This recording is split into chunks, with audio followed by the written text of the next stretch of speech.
Okay, welcome everyone. This is an issue forum, a pro and con issue forum, and we thought it would be more fun to have people on the pro and the con side speak to you live in person and be passionate about their views. So this is a forum on Proposition 6, the gas tax repeal. I'm a member of the League of Women Voters, and I'll be the moderator tonight. This is going to be a rather short forum. Each speaker will speak for 5 minutes, and you'll begin to make your case for Prop 6, and then we'll hear from Roger Dickerson. And you can say more about yourself if you care to. A little commercial about the League of Women Voters, if you don't mind. We are a nonpartisan organization, men and women. We've been around since women got the vote. That's 1920, so 2020, it's going to be 100 years. And of course, there are not enough women serving in legislative bodies, we note, but we are always hoping that will change after 100 years, maybe so. We do not support or oppose political candidates, but we are a political organization, and I like to make that clear because we do a lot of studies on issues, and after thorough studies, we have positions that we develop on almost everything. The League is a multi-issue organization, so we have positions on healthcare, education, environment, elections, just almost everything you can think of. In fact, someone proposed a study at the National Convention on, it didn't pass, but on artificial intelligence. So it's a multi-issue organization with members having a lot of different issues, interest. So you'll find that because of our studies and positions that we do take positions on ballot measures. So here at a pro and con forum, we don't talk about our positions, but you can always find our positions. We have taken 7 out of the 11 ballot measures, and you can find those positions on our website, or you can pick up a copy of them on the way out. Okay, this is Prop 6, and I'm just going to, we are going to have questions on this, written questions. And so you picked up a card when you came in, and so what you should do as you're listening to the pro and con speakers, write down any questions you have about Prop 6, and then we'll collect the cards. Gloria in the back there, she's raising her hand. She'll wait for you to wave your card, and she'll pick it up and bring it to me. So write your questions right away. I just wanted to briefly describe Prop 6 in a neutral way and then turn it over to the speakers. In 2017, state lawmakers passed a law, SB Senate Bill 1. It was to raise money for transportation in our state. SB 1 increased taxes on gasoline and diesel fuel. It created new transportation improvement fees that are paid when registering your vehicle. The state expects these taxes and fees to raise $4.4 billion this year. In 2020, this amount will increase to $5.1 billion. Money earned from SB 1 helps pay for road and highway repairs, safety improvements to our roads, and public transportation. So we'll begin with opening remarks from David Wolfe. He has 5 minutes to make his case in support of the gas tax repeal, Proposition 6. Ladies and gentlemen, good evening. Good evening. As was mentioned, my name is David Wolfe. I'm the Legislative Director at the Howard Jarvis Taxpayers Association. We've been around 40 years, sponsored an initiative some of you may be aware of called Prop 13, which capture property taxes at 1% of the price at which you buy your home or business, and then increases it by an amount of no more than 2% a year. And obviously we also fight for lower taxes. That is a part of our mission. And that is why we're here today on Proposition 6 and supporting that. Senate Bill 1, as was referenced by the League of Women Voters, increased gas and car taxes on all Californians. But what was not said was just how much those taxes increased. 12-cent per gallon increase in the gas tax, 20-cent per gallon increase in the diesel tax, and an average $50 increase in the car tax, which could be as high as $140 for newer vehicles in the state per year. It would easily give us the highest gas and car taxes in the nation. The gas tax increases to 19 cents per gallon beginning in 2019, and then all three taxes are adjusted for inflation every year thereafter, every year. And the costs add up quickly. Proposition 6, what that does, repeals the gas and car taxes that I just mentioned, which would still leave us with gas taxes that are in the top 5 in the nation. It also states that any future fuel and car tax increases need to go before the people statewide for a vote. This is important because Governor Brown made a campaign pledge when he ran for office back in 2010 that all taxes would go before voters for approval. Ladies and gentlemen, Governor Brown violated that pledge. SB 1 did not go before voters for approval. And this is why we, among a pretty broad coalition, are the ones that have brought Prop 6 to the ballot. The reasons to vote for Prop 6, number one, quite simply, taxpayers can't afford it. California has the highest income tax in the nation, the highest sales tax in the nation. 20% of the state, roughly 8 million people, live at or below the poverty line. 1/3 of renters spend half of their take-home pay on rent. The state's moving in the wrong direction and asking people to spend hundreds of additional dollars a year on gas and car taxes. It may be funds they don't have. It's funds I really don't have. I'm going to have to change my budget to manage this if Prop 6 fails. Ladies and gentlemen, we don't dispute, and I know Mr. Dickerson will reference this, we don't dispute that our roads need to be repaired. A quick trip down I-80 will tell you that, right?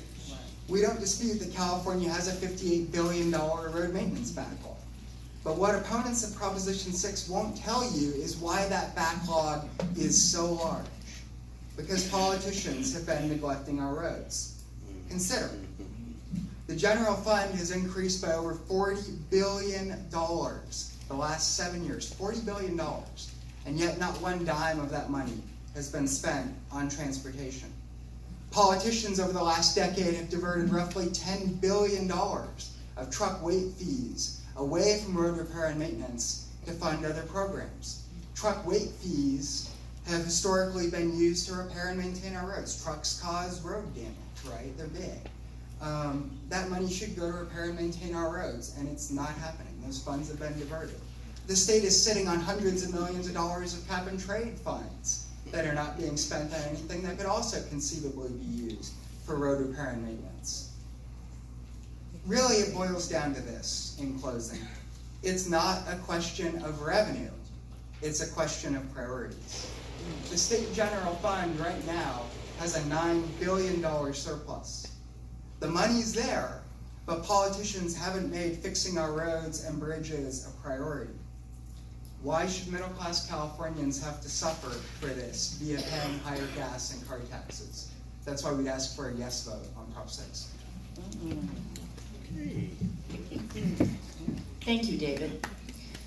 Roger Dickerson. I didn't mention this, but just for time saving, let's just give all the speakers at the end a big round of applause. It would be better. Roger Dickerson, opposed to Prop 6, the gas tax repeal. Roger? Frank? Thank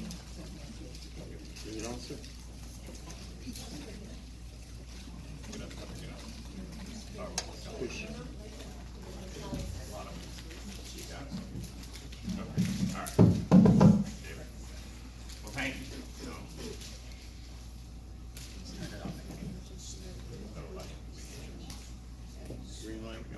Okay.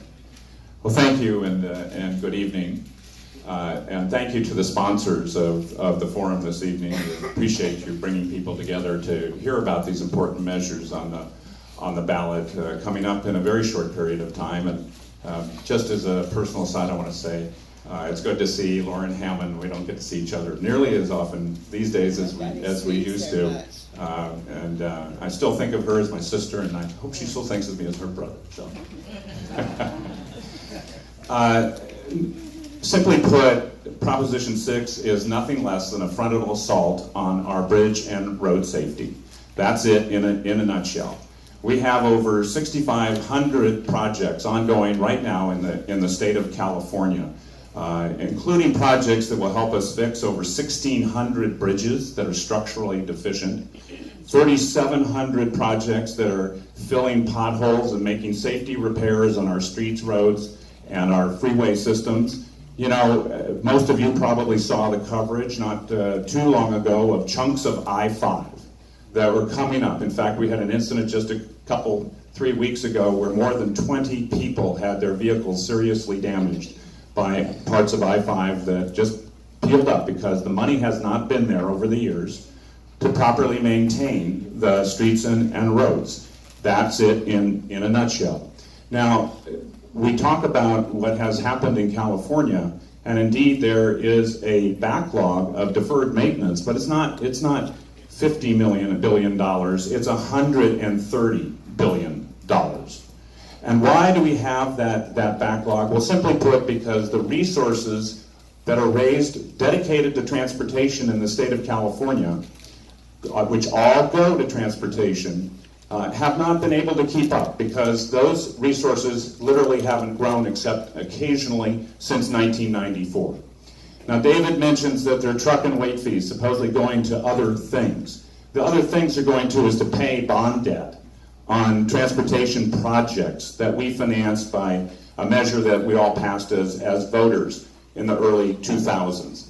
And money that in fact was borrowed to help the general fund when we had a recession when Arnold Schwarzenegger was governor from the transportation resources have all been repaid with the exception of SB1's repayment from the general fund of the remainder of that, which will complete the repayment so all transportation funds are getting used for transportation. Now, why is it so important that we invest in our transportation system? Well, some of it is very obvious. It's a matter of safety. We have over 3,600 traffic fatalities a year in California, and the estimate is that about 30% of those fatalities are connected in some way to road conditions. Not necessarily caused directly, but road conditions have something to do with them. If we do not fix and maintain our streets and roads and highways, people will be injured and we will have people who lose their lives as a result of that. It's as simple as that. We know that also investing in our transportation system means that we can move more safely and more efficiently. So when we talk about the congestion on our streets and roads, when we talk about the cost of repairs, let's just pause for a moment and talk about how much it costs each of us on average to fix our vehicles, to fix our cars annually. An organization called TRIP, which is a national nonpartisan organization which does estimates all over the country, has calculated that in California, the average Californian pays over $750 a year in road damage related repairs. And finally, as we close this opening segment, let's talk about what this investment means to our economy. It is estimated by a national organization that did a study of economic benefits that we will get 68,000 jobs a year from the investments from SB1, over $183 billion in economic benefit over the next 10 years. And let's not forget the over 500 organizations across the state are opposed to SB1, from the State Chamber of Commerce to the Sierra Club, the entire spectrum, and including the California NAACP. Why have they all come together? Because they know we have to have the investment in our transportation system that moves California people and the economy. Thanks. Okay. Now I need some questions, folks. I don't have any questions yet. That was going to be one of my questions for both of you. You covered some of your endorsements, but David, could you cover some of your endorsements and talk a little bit about who else is involved in your campaign? Yeah, I mean, I don't have a full list here, but off the top of my head, National Federation. Yeah, well, for the I mean, questions from the audience. Yeah, we'll go lightning round on this.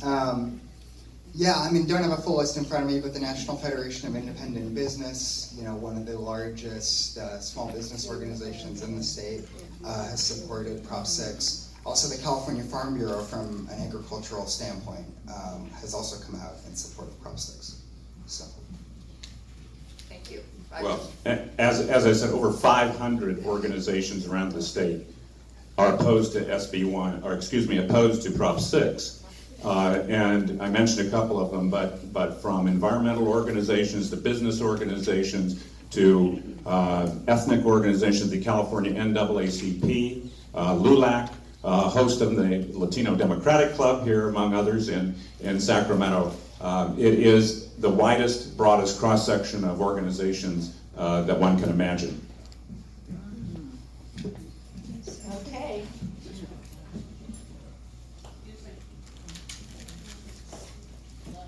You know what? Well, I've got some. You're looking at that question. I'm going to add, by the way, it includes the California Professional Firefighters, includes the Association of California Highway Patrolmen, it includes the American Society of Civil Engineers, all people who know about the safety required in our transportation system.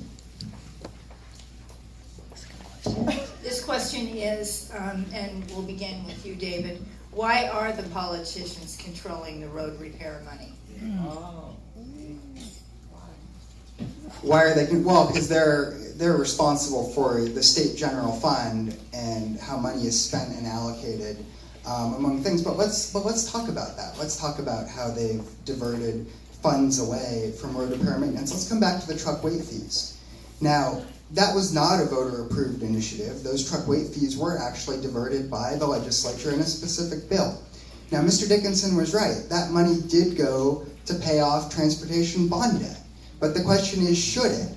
Voters have said 3 times in the last 12 years that they want gas and car tax money and things involved in repairing our roads, including truck weight fees, to go towards road repair maintenance programs. They want that funding to go to that and not be diverted by the legislature. 3 propositions: Prop 42, Prop 1A, Prop 51. 3 propositions over the last 15 years.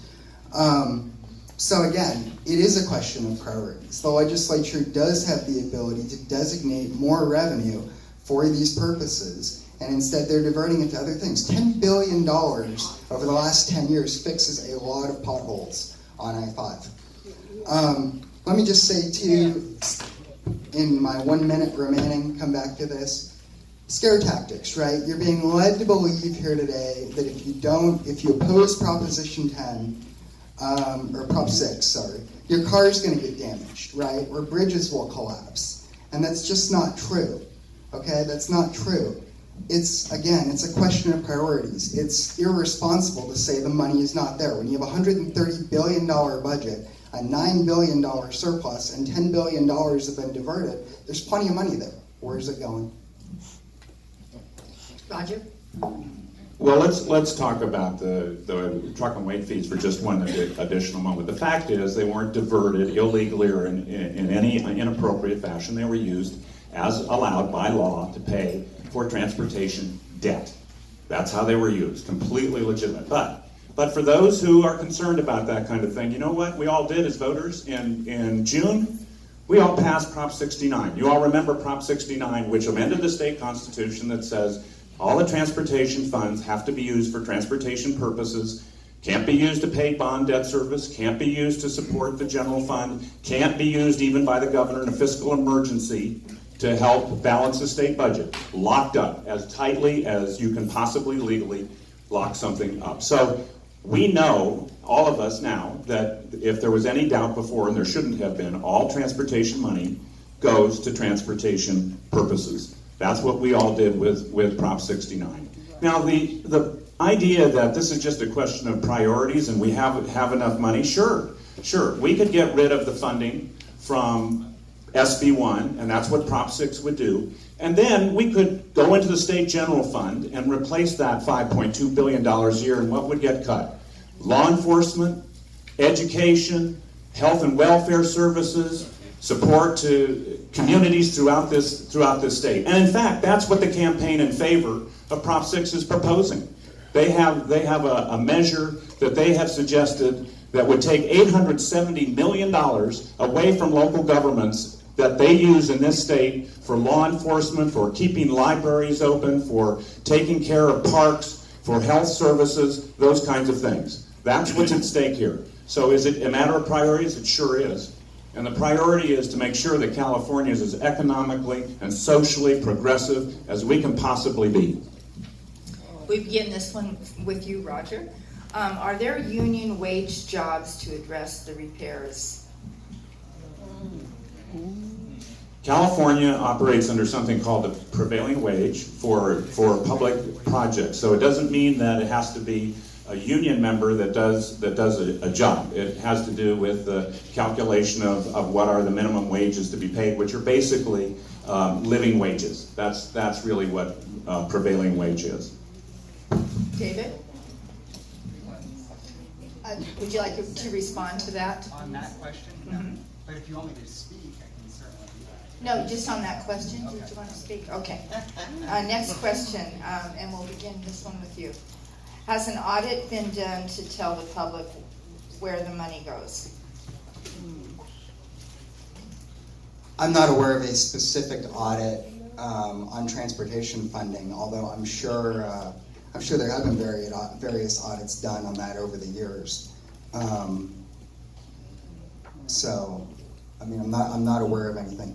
Let me come back, if I just might, for a second, and reference Proposition 69, which Mr. Dickerson did reference. Voters did approve it in June, and it purported to establish a lockbox for all gas and car tax revenue from SB1 and ensuring all that money is spent on road repair and maintenance.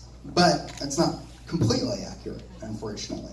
It did put the gas tax money in a lockbox and ensure that those funds can be spent on road repair and maintenance, but it didn't do that for the car tax. It did not do that for the car tax. The car tax money can be spent to pay off future transportation bond debts. It can be spent to pay off high-speed rail, which some of you may or may not be in favor of here in the room. The point is, again, voters have approved 3 separate propositions to say all gas and car tax money needs to go to road repair and maintenance. If you're diverting money to pay off bond debt, if you're diverting money for high-speed rail, it doesn't do that. So again, it's a fake lockbox, and again, you do have to ask the question of priorities and where the money's going. And unfortunately, with Prop 69, I think the voters were misled, which is why Howard Jarvis opposed it back in June. Roger?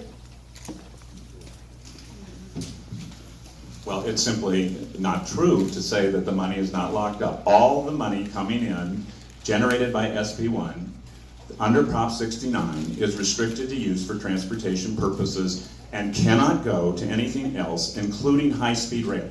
This is one of the great myths floated by the Prop 6 advocates, is that somehow money is going to go from this source to high-speed rail.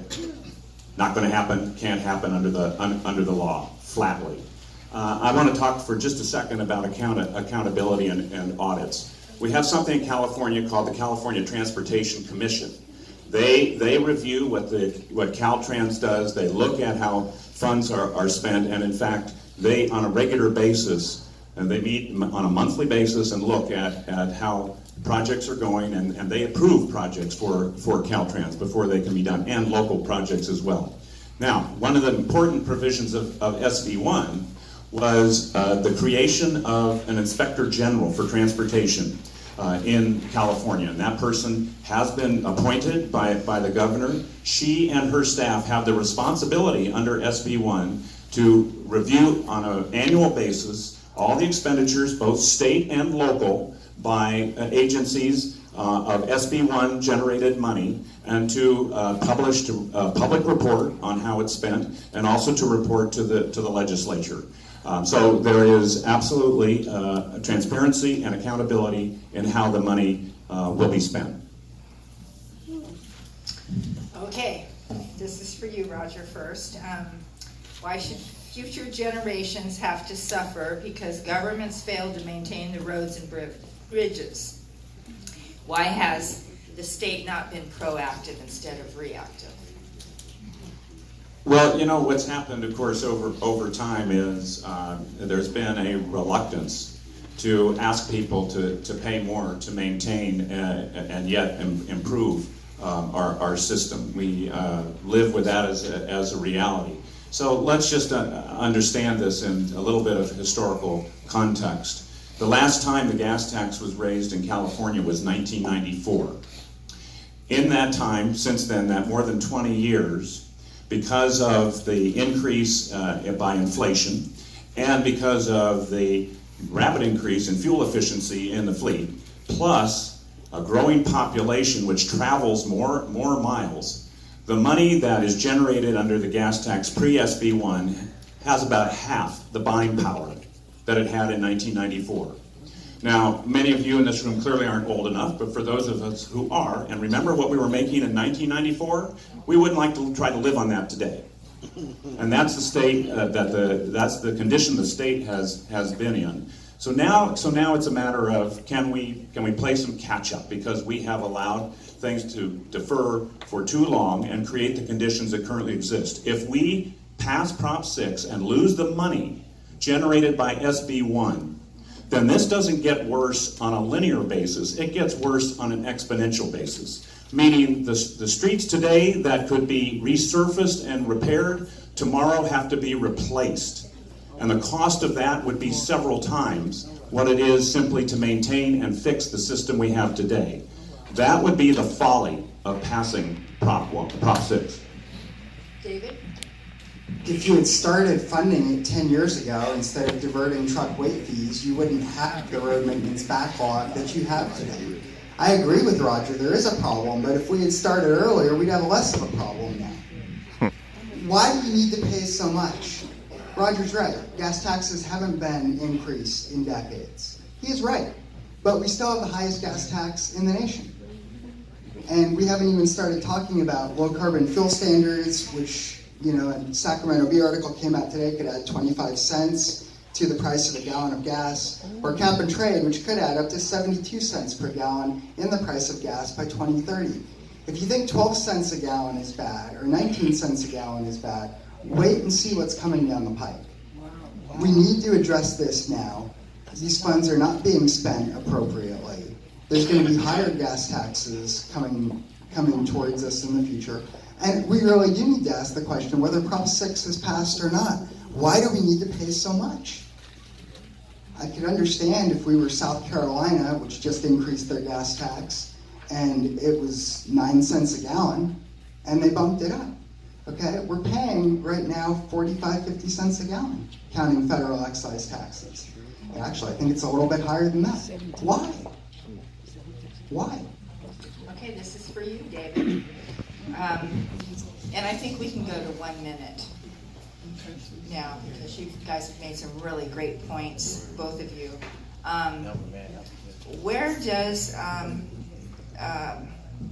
the Howard Jarvis Taxpayers Association propose that funding for the repairs that are needed would come from? Sure. Well, I mean, there, like was mentioned, there has been a ballot proposition that's been introduced that proposes one way to do that. Howard Jarvis Taxpayers Association has not taken a formal position on that measure, it should be noted. But again, we need to figure out and prioritize what is important for government to spend money on. You know, 50% of our budget goes to K-12 education, yet LAUSD has a 50% dropout rate. You know, it's not a question that can be say, hey, pick average individual programs and figure it out. But there needs to be a top-down sort of approach to how government works. And we need to look at things like education. We need to look at things like corrections spending, which, you know, is more than Texas, okay? More than a lot of states, and figure out how we spend money, so. Roger, would you like to comment? Sure, it's as simple as this. You don't get something for nothing. And the people who tell you that you don't need this money because there's other money floating around out there are engaged in a level of sophistry which isn't defensible. You don't get something for nothing. That's why 27 states since 2013, South Carolina among them, Georgia, North Carolina, Utah, and so on, not exactly blue states, have all raised their gas tax or other taxes to help pay for their transportation system, because they are experiencing the same thing we are, that the resources that have been available are insufficient under today's conditions to maintain and keep up their transportation system. So if we want an economy that works, if we want to be able to move goods and people, if we want to be able to protect our environment, we have to be willing to invest in our system. And we have to be willing to invest in education, not talk about cutting education. We have to be willing to invest in healthcare, not talk about cutting healthcare. Right. All right. I'm going to ask one more question, and then you'll have a 1-minute closing remark that you can tie things together. I'm sorry, but this is specific for Roger. What will happen if Prop 6 passes? And for David, what will happen if Prop 6 fails? What happens if Prop 6 passes is we go back to where we were, meaning that we go back to having insufficient funds to take care of our transportation system. It means that the costs get higher, the roads get worse, public transportation gets less, that we don't get the jobs that SB1 will create and generate, that we don't get the economic benefit, and that in fact we simply could keep slipping further and further over the edge, costing each of us individually more and more as our cars are damaged, costing some people their lives, as we face a crisis of having to, on a Band-Aid basis, try to fix those problems that are worse. We have a systematic approach that we can take if we defeat SB1, but there is no plan, if we defeat Prop 6, but there is no plan B. We go back to where we were. Now, if you think things are good the way they are, vote for Prop 6. If you think that they're not so good and they need to be improved and we need to invest to improve our system and make it safer, to improve our economy, to make sure that our goods can move from port through the state. 40% of all the goods that come into the United States come through ports in California. If they can't get to their destination efficiently and safely, costs go up. So that's what's at stake. It's as simple as that. David? Obviously, we don't, again, deny that improvements need to happen. I've made that argument the whole time. But with billions of dollars truck weight fees, again, diverted, funds going to high-speed rail, all these things, what are priorities? Priorities should be road repair and maintenance. That's what the voters have said that they wanted, but that's not where the transportation funds are going. What does it mean if Prop 6 fails? It means this, quite simply. 12 cents a gallon in gas tax increase is increasing to 19 cents per gallon beginning next year. 20 cents per gallon in diesel tax, an average $50 increase in the car tax could end up being a lot higher than that.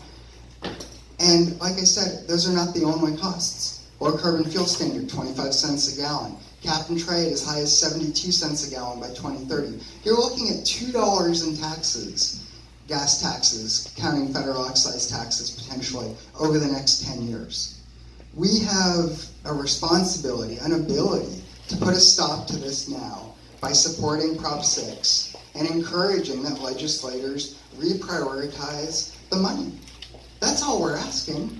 Reprioritize the money to carve into that $58 billion road maintenance backlog with the truck weight fees and everything else.